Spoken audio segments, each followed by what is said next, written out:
Wow, it's so nice to see so many faces. Welcome. And welcome to my esteemed panelists. Thank you. It's great to have you guys here. We're excited about this topic.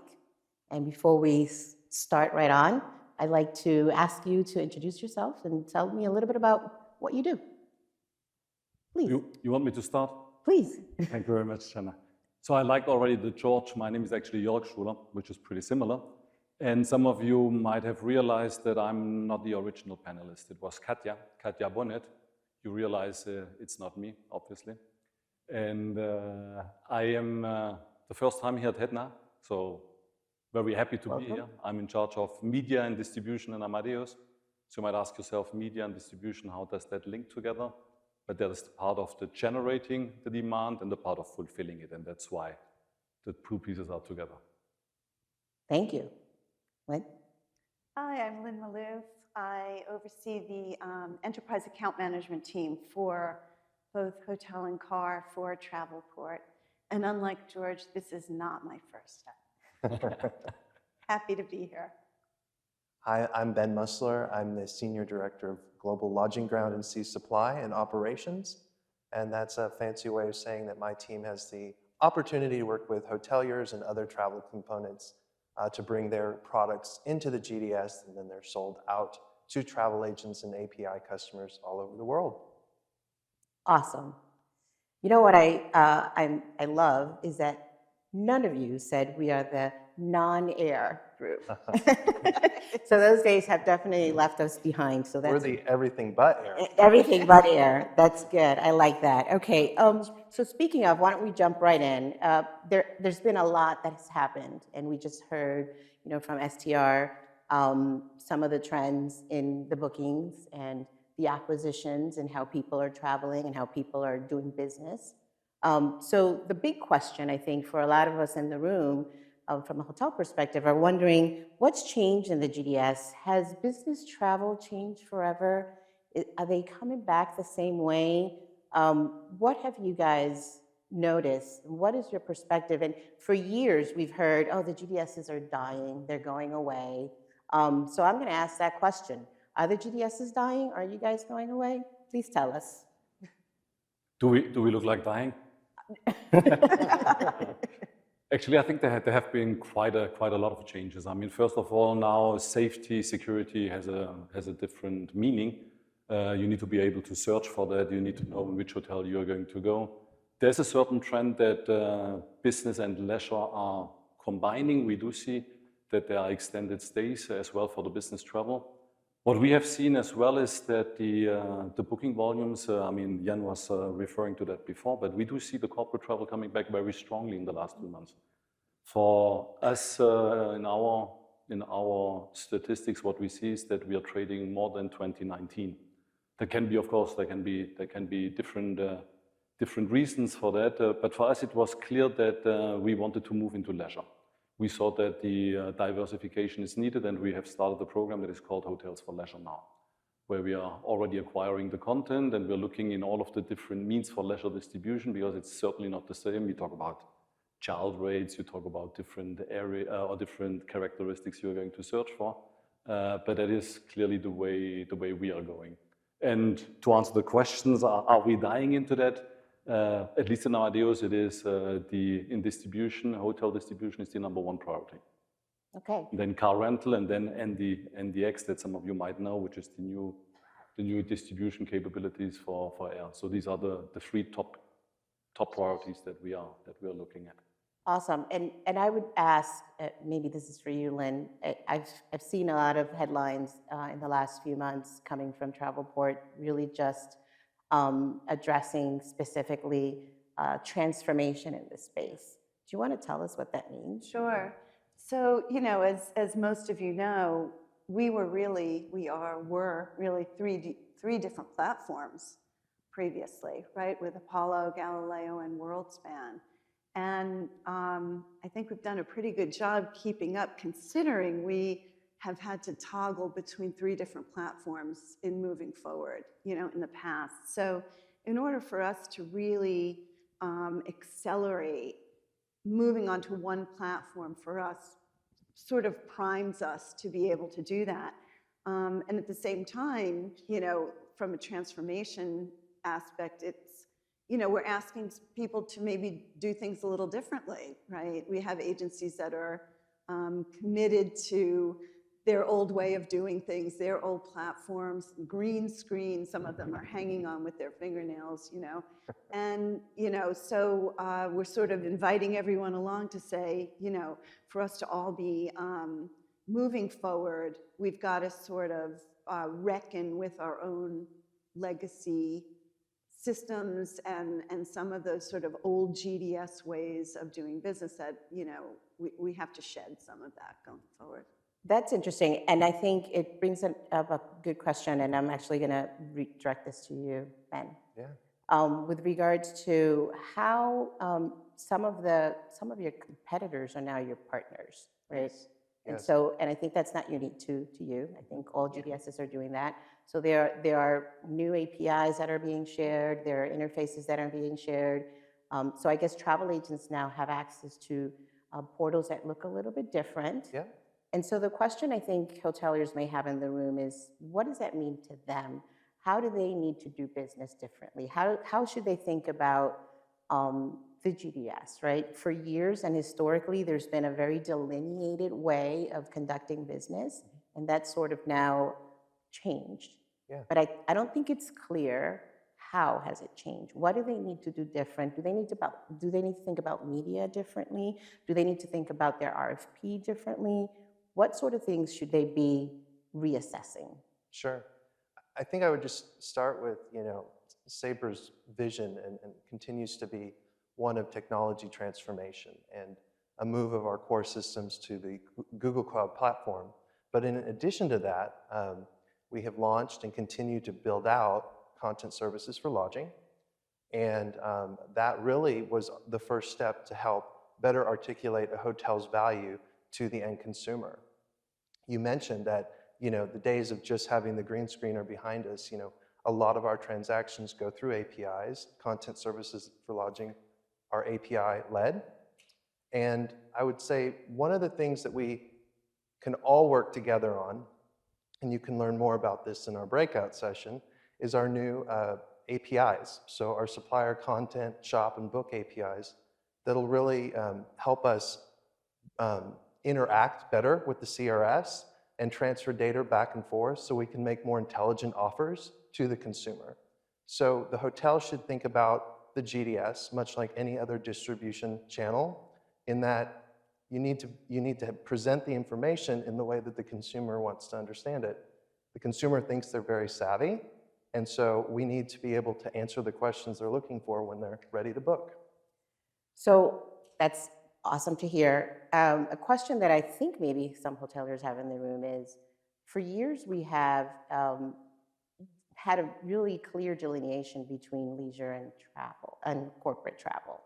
The way that hoteliers price, the way that they implement policies and conditions, they pretty much, I think for the most part, a lot of that went away when COVID hit, right? So there's minimal differentiators, if you will, between what you're offering, or let me say this, little differentiator, if you will, between what a consumer, me being a consumer as well, wants when I'm traveling for leisure as opposed to when I'm traveling for work, right? So having said that, I may look in different places where I probably didn't dare to look before because I'm not necessarily constrained to some of those fences that were included in corporate travel, if you will. So again, is there a different thought process that hoteliers need to think about when they are implementing their strategies, whether it's a revenue management strategy, whether it's a media strategy? The consumer, you made reference to the consumer coming into and seeing the information.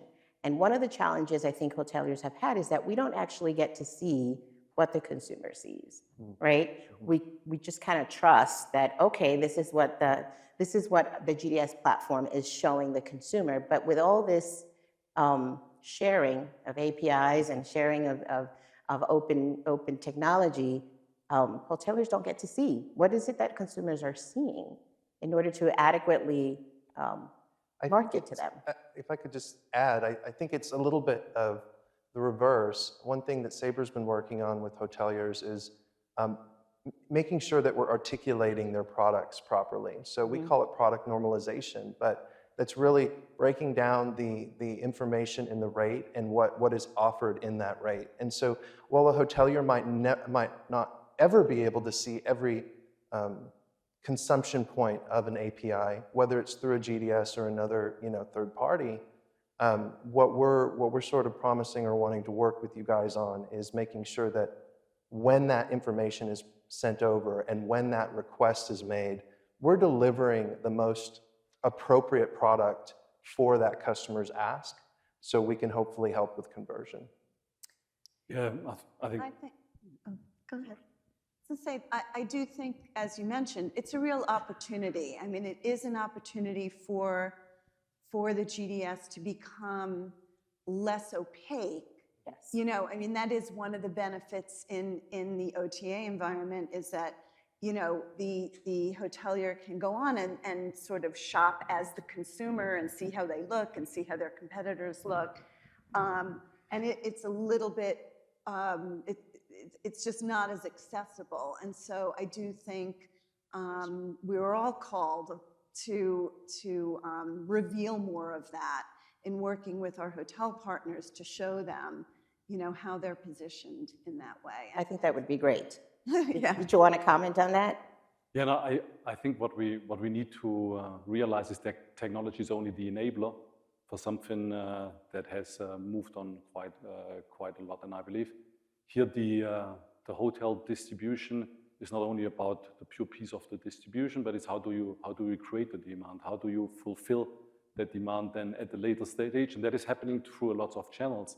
So whereas you can go through the agency community, you want to as well influence directly the end traveler. In leisure travel, it is about inspiration to a large extent. It's about what are the characteristics, the attributes that I'm going to sell. It's not about the room rate any longer, but what am I looking for? I'm looking for potentially a place where I can play golf and where my kids can go into a camp. Whether that at the end is then for European travelers, whether that is in Turkey or on Mallorca, it doesn't really matter that much, but it's a big opportunity for the hotels to base their whole structure differently. And any technology will need to replicate those moves. Whereas in business, you're pretty much, and that has changed a bit as well, because you used to be demanded to go to a certain place. And I think with Jan, we saw that very well, and we see those trends happening with the hybrid meetings where people resemble as well at a given location because it's much cheaper to travel there, and you have then groups that connect through Zoom or any other means. But you see that has changed quite a lot. So you can then select that much more based on price and on convenience, what it is, but it's not an inspiration. It has to be a different way. And I believe there you need to connect your distribution strategies and see how can you get profitable demand in, because of course there's always the way to just go into paid search and to other means and so on, but that can be very, very expensive. No, and I think that's exactly the challenge and that I'm bringing to you guys, is that there's too much opacity in the relationships today. I think that maybe we need to rethink how do we give hoteliers more access to be able to see what are some of the opportunities they can do within merchandising in the different platforms, because it's not easy to see. And to Lynn's point, it's very easy for a hotelier to go on a website and see, where do I stand? You know, how do I, and to be fair, a lot of the distribution partners have shared with hotels. But is that really true in leisure? Because if you're going through tour packages where things are opaquely priced and so on, you don't really know what it is. I've been working in that for years. Yeah. And I believe that the GDS gives you a much better transparency on the rates that you're having than actually what you have in leisure. I believe it's more complex to follow up on your rate integrity if you're going through channels such as the OTAs and so on. Above all, if you have thousands, multiple connectors into that. How do you do that? And that's why we have seen a trend that a lot of the large chains as well are looking into, do I outsource that? Do I go to a given wholesaler? There were some press releases lately where we have seen, and sometimes they do then the pact with the devil into that, because they are going to want to have that simplistic way of that controlling that distribution. So I think in leisure that is a much bigger issue than what we actually see in the GDS distribution. I agree. I think that there needs to be, it's twofold. There needs to be more transparency on connectivity platforms, which then would hopefully allow for some more standardization and governance around connectivity. But I also think that there needs to be a little bit more transparency on merchandising opportunities. Hoteliers don't actually get to see that. So just to challenge and encourage you guys to come up with ways that can help the hoteliers get that. I think that, you mentioned there's a blurring of leisure and corporate booking behavior. I think there is in some ways, and in other ways, corporate bookers, many agencies and corporate bookers, still have a way of working that is a bit differentiated from a leisure travel. There's not a lot of aspirational shopping. There's not a lot of, I'm going to look at 35 photos for something that's a one-night visit, to an office park where I'm, in and out to do business. And for those bookers, as Ben said, matching the right shopping experience to the right consumer, right? Those are bookers that are looking for efficiency and accuracy of information and speed of booking versus, an immersive, one day I might go visit palm trees kind of, dream shopping, right? So it is a different experience for many corporate bookers.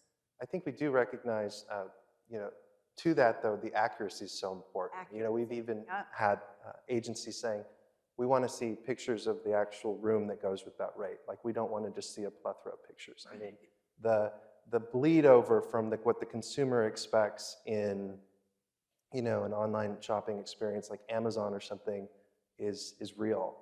And so you're right, there are still some fences and some opportunities there, but the more granular we can get, it will help hoteliers see how they're presented, like you said, but also answer the need of what we're hearing in the market.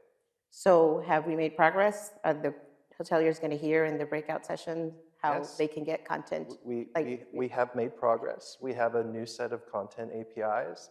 I'm welcoming feedback because I don't think we're there yet. Like, we went from teletype and edifact folks to XML. That's great, but let's get real. There's always going to be iterations of how we can get better, and there's iterations of what each CRS can do and how it can talk to a GDS. And then, we'll talk about, I think, payments later, but how that information gets to a PMS is also important. We can talk about payment now. Let's do that. Okay. Jenna, perhaps one point as well on corporate travel. I mean, what we have seen as well, that the TMCs have now different obligations, because whereas in the past they were simply doing, or to a large extent above all in the US using the GDS, for the hotel bookings, they have now the RFPs from the corporations whereby they're obliged to check many other channels. And it's not only about postpaid any longer, it's about prepaid, and they have that obligation to do so. So of course, the whole integration of technology, the whole shopping process, and the way even the corporate traveler is then going to experience that, because he might have then a build-back solution, or he might still pay at the hotel and so on, is changing that. And that, I think, facilitates to a certain point, and as well probably the lines between what is leisure and what is then corporate. Then you can, of course, have a different situation to extend your stay. But would you agree that even in that use case that you talked about, having for hoteliers having the right content to be able for your platforms to serve it up is going to be just as important as ever, right? Because they are looking for different things, right? Or expansive things, or more detailed information, and it has to be dynamic because it has to be real time. Exactly. The worst thing that could happen is someone show up at a hotel thinking they have something that they really don't. And I think the most important piece, that it's fully accompanied with all of the business intelligence, that you are able to provide the reports. Yes. Back, where are you distributed, at what kind of price, what is your competitive set doing at the same time, do I have opportunities to, potentially I'm not getting the sale because I'm too highly priced, or I could be pricing much higher because I'm getting today far too much occupancy. So I think these are all the elements where we need to provide, or where we're providing much better information than what we used to do. That's really good to hear, because artificial intelligence, we have data coming from different sources, and you guys, all three of your companies have an enormous amount of data that you collect. And I think that for years, hoteliers have been thirsty to be able to tap into the data that you have, to use that into some of their strategies, right? And I know a lot of it is driven by how, airlines behave, but I think times have changed, right? And so there has been expansive new data. You guys have changed. You have grown your companies by acquisition. You've expanded into different areas within the ecosystem of the travel vertical, which I think has allowed more tools that become available for you to share. So, preparing or having the right uh, platform or venue to share with hoteliers so that they can also understand how to really optimize the channel and how you're not dying, you're growing, right? I think that would be fantastic, right? And I'm hoping that in today's sessions, and you'll get an opportunity, hoteliers will get an opportunity to learn more about those things that are happening within your distinctive companies. So you talked about payments, and I think that's one of the challenges that we're talking about all this innovation, and that's great, good news. But I will tell you that there's one particular issue within payments that I don't know that it's been solved. If it is, it will be news to me. But it's something so simple yet today in the ecosystem of distribution with the GDSs is there is no way for a hotel to understand at the PMS level or the CRS level for that matter, when there is a credit card that is issued that is a virtual credit card, there's no distinction for that hotel to understand, is this a virtual credit card or is this a classic traditional credit card? And a lot of the programs that are in place today, especially the TMCs, they've sort of come up with these new programs because they have to, right, to meet the needs of the traveler. And that's a real challenge. It's a real challenge. I mean, the demand is there. The consumers want it. The programs are being rolled out. They're not sitting around waiting for the GDS or the technology to evolve. They're just doing it. And hotels are scrambling to try to understand, how do I keep up with this? And what do I do? And so is there something new in the horizon? Are you guys working on some enhancements? What's going on with payments? Well, I know I've mentioned our new supplier APIs, and again, it's always the time between them being developed and then being consumed, but I do know that it's been something that many of our partners have brought up, both on the agency and on the supply side, and we will have additional fields to better explain the payment type when we roll those out. I think again, to point out the obvious, it's when can the CRS consume that additional information, and when can and how it can be passed to a PMS. Often those systems are not one-to-one. I would ask that people that come to the breakout session, listen to what we're proposing and add to it, because I don't think it's been solved. Personally, I don't think it's been solved completely in the industry. I was fascinated listening to the payment sessions yesterday afternoon and how quickly in our view, those things have evolved, right? And there's a lot of opportunity there, I think, to translate that into more revenue for all of us if we get it right. So first step is getting the data to you guys, but also telling us what you need so you have 100% ability to process those payments on site. Okay. Do you guys want to add anything, or are you leaving that for your breakout sessions? Leave that for the breakout session. Okay. Yeah, no, I think it's something that you always need to work together between the chain, the hotel provider, and then as well what we're doing. The idea, of course, has to be that you clearly identify what is a virtual credit card and what is, so you get an indicator out, and then hopefully we are able to. You know what I would personally love? I don't know if anybody else in the room would, but I would love for you guys to sit together in a room and figure this out together. Along with you. Yes. But I mean, we really do.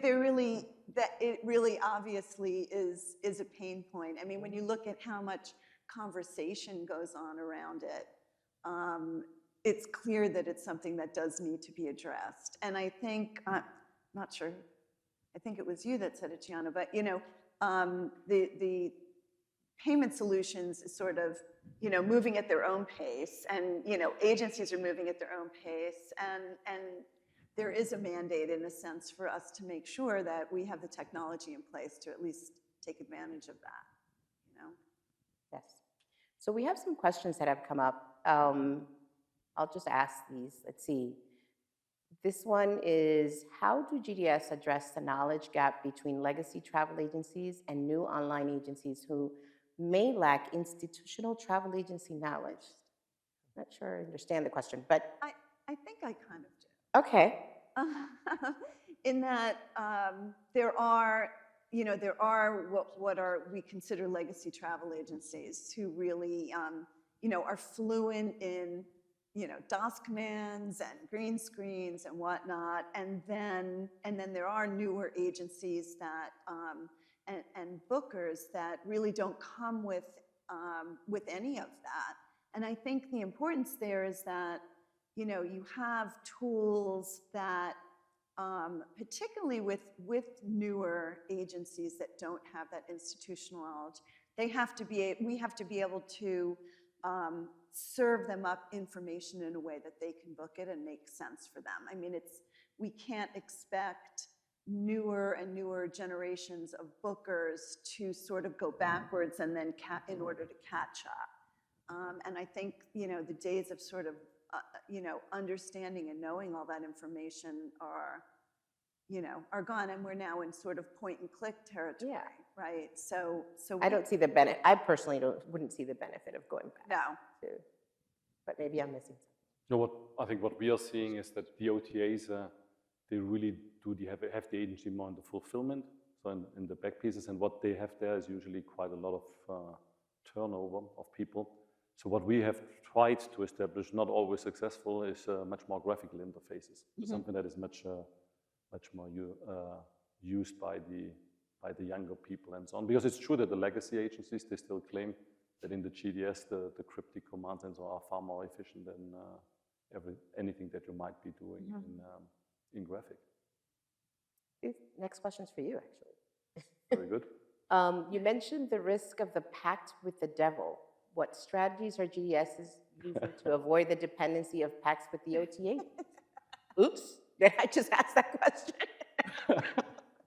So what strategies are GDSs using? I mean, I can only talk about Amadeus. I will then let my colleagues comment on the other pieces. But I think whenever you are deciding what is going to be your distribution strategy, you see there are so many people that you need to connect to. So I believe the first thing is you should keep it reasonably simple. That's something that the OTAs offer. But I think they are not the only. There are technology providers who can do the same. And I think the second part is, who do you really trust? Who do you trust to take that on for you, that kind of wholesale distribution for you? Because what are you looking for? You want to know, to who do you distribute, at what kind of prices, and what is my integrity of that? And the moment that you have found such a partner, then you can do that. And we at Amadeus believe that we are such a partner, for example, that are much more neutral into the space, and that we could be fulfilling such a role. I think additionally, GDS have done an exceptional job of working hand in hand with corporations and agencies for whatever their priorities are. Right? And we make their priorities our priorities when they're our customer.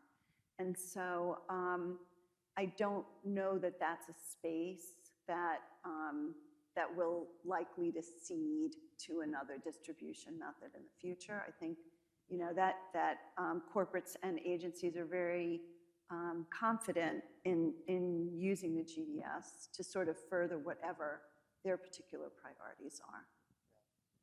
Even thinking about the move from cryptic to something more point and click, it's an iterative process, and we've, I know my company, we've worked very closely with the TMCs to, determine what works and what doesn't. And, the first iterations of certain things were, maybe not perfect, but we've worked to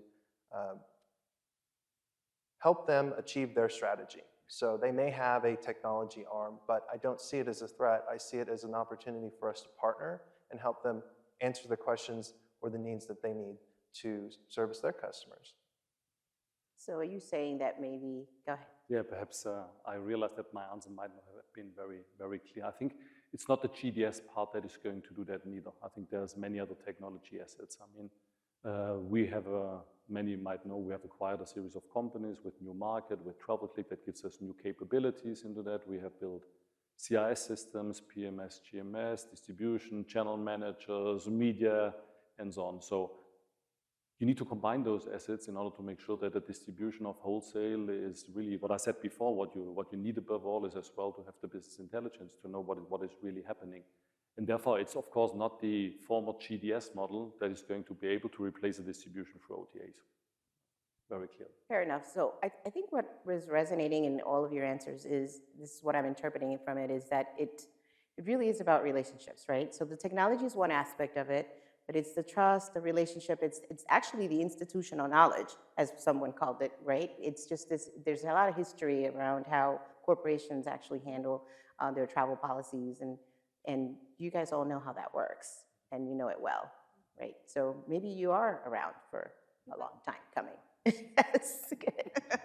All right, so next question is, how would you respond to the perception of some in the audience that you delivery times make innovation in the industry more difficult? Okay, I guess this is from a development perspective. That's a very educated question. Yeah.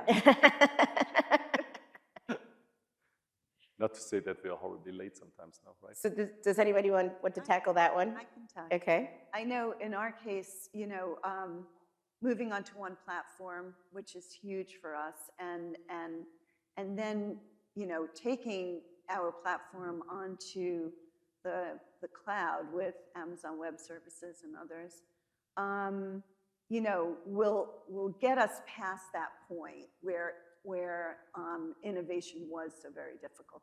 I mean, I'm even seeing already that we're able to just accelerate much more quickly than we used to. And I think, you know, things are just going to keep getting faster and faster, and we need that ability to keep up, right? So I think the movement onto cloud-based technology for us will certainly help get to that point. I think that's a strong enabler. Then you change your development setups, you go into trains, you go into safe methodology, agile, and so on, and that is delivering you values into that. Above all, when the changes are not, it depends on how big the changes are going to be required as well. But if you're then seeing just for additional features and so on, that is something where we have been able to speed up and to improve. Not to the point where we need to be, very clearly, but we do see good progress into that. Awesome. Did you want to add anything, Ben? Very similar. You know, we've had a very similar ramp up into moving our core systems into the cloud, and there, of course, were a number of factors in the last few years that have made even maintaining development centers, you know, keeping them open, a challenge, right? We talked about labor shortages in cleaning rooms. There's been labor shortages in IT. So it's not meant to be an excuse, but just a perspective on what we've been probably all going through, if I may be so bold to say. Okay. Let's see, we have one more question here. Oh, I'm not sure if the hoteliers will like this question, but okay. As you introduce technology changes, how are you engaging hoteliers? Oh, I think I missed a question. Hold on. It's the first one. When will you provide a vacation rental solution to your travel agency partners? Vacation rental solution, is that within the scope? Is it in the? I'd say when there's, you know, a need or a demand for it, like a real need or demand.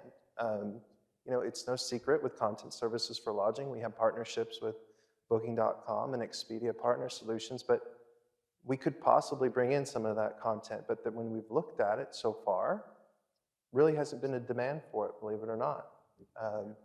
It would be interesting, it'd be sort of cool to see how you put that in next to, you know, traditional lodging content.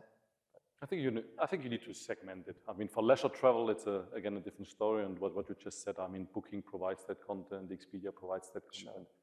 I don't think that the Airbnb content, for example, is something that is really the right content for it, above all if you go through intermediaries for the agencies. I don't see that happening to that extent. Although we are looking at that as well. We have made first things, but we will keep it very segmented to the customers that are demanding. And as Ben just said, it's not really something that has been strongly requested to us either. Yeah, I would agree with you guys. I'd also just add, there's opportunities still, as we discussed, just instead of leaping to, vacation rentals, can we get smarter working with our hotel partners on real multi-room bookings, like actually knowing how many rooms are available so we can book a small group for a family or something like this.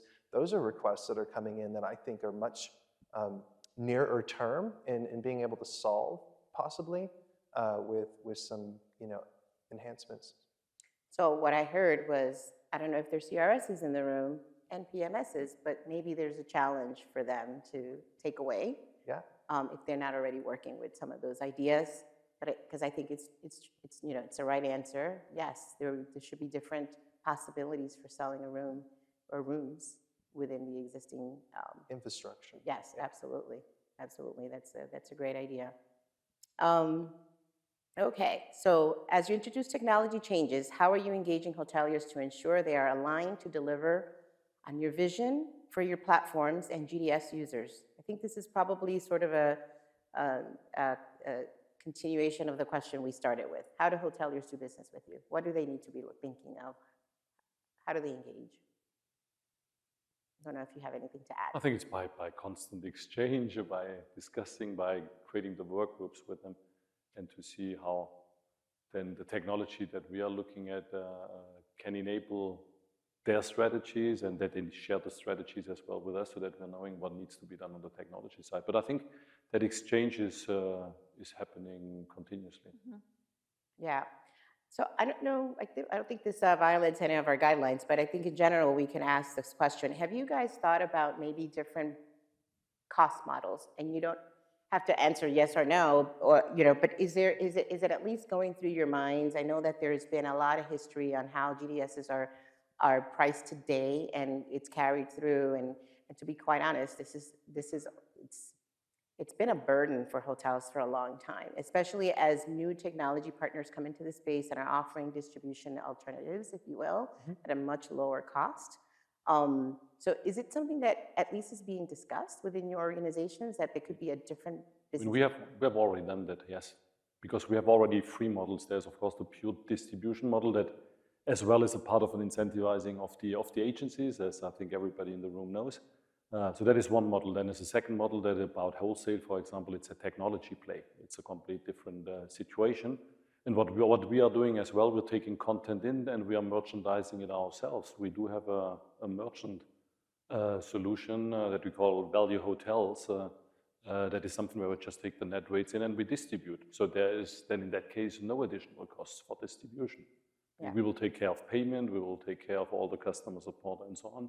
And we do that, and we want to source more and more of that content through the CRS systems that are part of our family. We are sourcing that content directly, and it's a complete different distribution model, how you can do that. That can address not only the corporate, but as well the leisure segment. And therefore, yes, anytime you're changing the way you distribute, the way you create demand and so on, you will need to think about new distribution models. Because the agencies in that case, if they're then distributing, for example, the value hotels and so on, they will as well, they are different. They're not going to get the incentive what they used to get, but they will need to mark up and they will need to do their own yield management or revenue management to some extent. So we only have a minute left, but I do want to ask you to just close off the session with just the thought that you want the audience to walk away with. So if you have like one sentence, one item that you want to share, this is the time, and we'll start with you if you want to give them a takeaway. Thank you very much. We are not only a GDS, we are doing many more things. We have a complete hotel platform with IT solutions, BI, media, and whatever is needed to be successful in hospitality industry. Awesome. Lynn? Well, if you've been on LinkedIn even once in the last month, you'll hear changes for the brave. That's sort of our mantra here at Travelport. So we appreciate all of you coming along with us on that transformation to one platform, Travelport Plus. And I think once we get a lot lighter and are not carrying so much technology along with us, we're really going to be able to accelerate forward. Awesome. I would just say that I think, the consumer views distribution channels very differently than perhaps people in this room do. And just as there's been a request for us to work together on, next generation technology and features, I'd ask the same, that as you go back to your respective organizations, you remind the brand.com folks or the marketing folks that the GDS is more than just, green screen travel agents. And we really should work together to make sure we're articulating the value of your products through our channels as well. Awesome. Well said. Well, thank you. It's been a pleasure to sit down and chat with you guys, and enjoy the rest of the conference. Thank you.